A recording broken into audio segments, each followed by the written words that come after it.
आप जानते ही हैं अभी कार्तिक का महीना चल रहा है और इस महीने का बड़ा ही सुंदर, पावन और पुण्य फल देने वाला महत्व है। कार्तिक महीने में कुछ विशेष दिन आते हैं महाराज।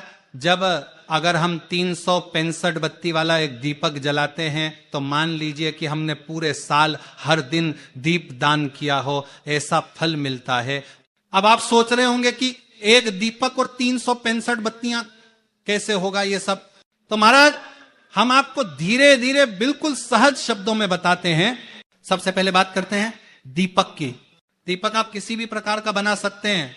मिट्टी का दीपक, आटे से बना हुआ दीपक, या फिर नारियल का जो खोपड़ा होता है उसका आधा भाग काटकर दीपक की तरह इस्तेमाल कर सकते हैं। इनमें से कोई भी जैसा आपके पास आसानी से उपलब्ध हो आप उसे चुनिए, तीनों ही शुभ माने जाते हैं। अब अगली बात आती है, दीपक में जो बत्तियां डाली जाएंगी वो 365 बत्तियां कैसे बनानी है। ध्यान दीजिए महाराज, आपको रुई से बत्ती नहीं बनानी है, क्योंकि रुई से बत्ती मोटी बनती है और 365 बनाना कठिन हो जाएगा। आप मौली ले सकते हैं या कलावा या फिर कच्चा सूत, जो भी आपके पास हो महाराज। बस उसमें एक बात का ध्यान रखिए, उस मौली या कलावे में कितने धागे हैं ये गिनना जरूरी है, क्योंकि एक पतला धागा ही एक बत्ती माना जाएगा। पूरी मौली को एक बत्ती मान लेंगे तो बहुत मोटी हो जाएगी और जल नहीं पाएगी। अब तरीका सुनिए, अपने सीधे हाथ की हथेली की चारों उंगलियों को मिला लीजिए और उस पर मौली को गोल गोल लपेटते जाइए।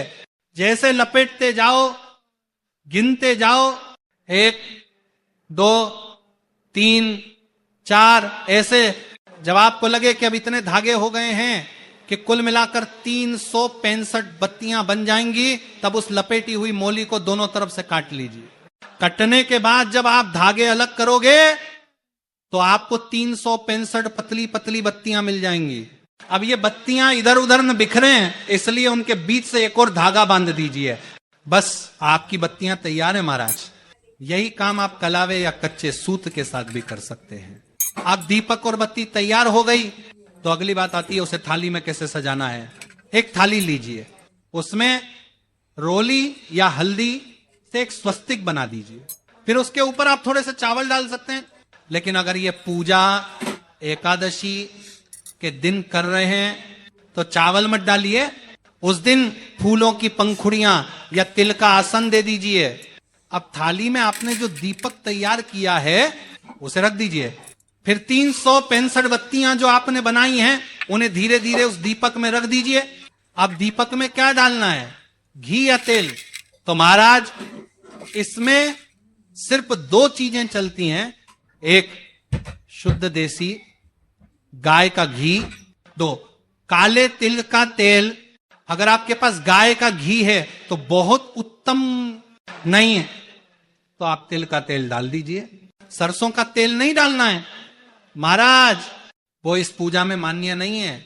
अब तेल या घी डालने के बाद उसमें कुछ सामग्री भी डालिए, जैसे चावल के कुछ दाने पर एकादशी को नहीं, या काले तिल, या एक छोटा सा सिक्का, या खील, बताशे, कुछ भी इनमें से जो आपके पास हो उसे डाल दीजिए।